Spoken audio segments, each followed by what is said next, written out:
Elle est dans le Donbass et on voulait effectivement l'avoir. Et je comprends, ça fait quelques minutes qu'elle est en train de patienter et je lui demande de me pardonner. Bonjour Anne-Laure Bonnel, vous êtes sur le terrain dans le Donbass. Je voudrais que vous nous donniez les dernières informations de ce qui se passe sur le terrain. Alors oui, je vais vous les donner tout de suite, mais il ne faut pas oublier que depuis 2014, cette guerre a débuté. Dans le Donbass, ça est le berceau là où je me trouve. Les gens ici sont épuisés. Il y a eu beaucoup de morts, beaucoup de décès, beaucoup de massacres.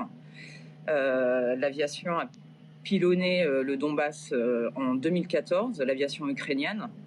Ça continue. Des villages comme Gorlovka, où j'étais hier et avant-hier, sont également visés. Il y a des blessés, il y a des morts que je filme quotidiennement, que je photographie également, pour garder ça en témoignage. Je n'ai aucun message politique, hein, mais sachez simplement que depuis une semaine, on parle de ce conflit, mais il dure depuis 8 ans. Il y a eu 13 000 morts. 13 000 morts. Les gens sont épuisés. Ils se sentent tous ukrainiens. Ce que je peux vous dire, c'est qu'ils sont très surpris que l'Europe se rende compte de la situation. Alors que pour eux, cette situation de bombardement, c'est de vivre dans des caves, etc. Je l'ai documenté en 2015. Pour eux, c'est un quotidien depuis 2014, je le répète.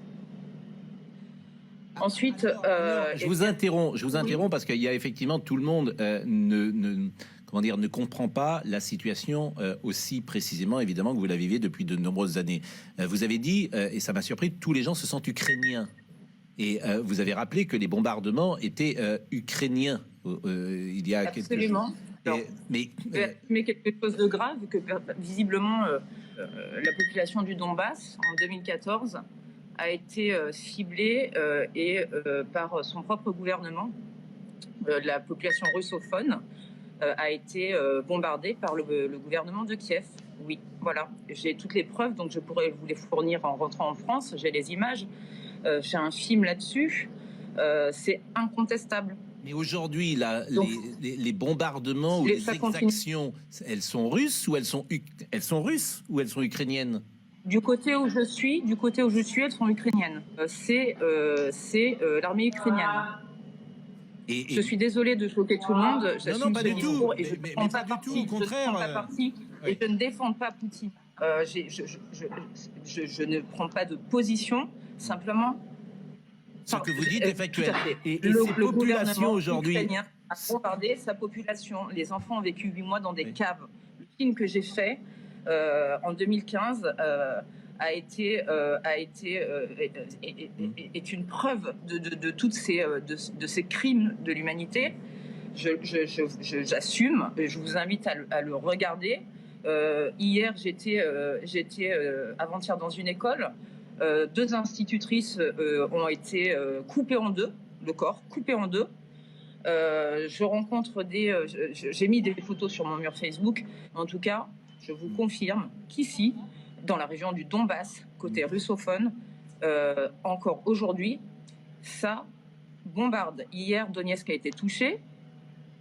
Et c'est évidemment le pouvoir central ukrainien, selon vous, qui déclenche ces bombardements. Alors, ce que je vous propose, est-ce que vous pouvez rester avec nous? Parce qu'on va recevoir Bernard-Henri Lévy dans quelques secondes, Anne-Laure Bonnel. Oui, bien sûr. Bon, je vous en prie. Je vous remercie beaucoup. Voilà, écoutez, simplement, cette guerre, la guerre, c'est horrible. Alors, je n'ai pas de solution, je ne fais pas de politique. Mais ce qui se passe, c'est très grave. Vous êtes écoutés par des millions de Français. J'espère qu'une désescalade sera possible. Parce que quand vous voyez, depuis 2014, il y a 13 000 morts à peu près.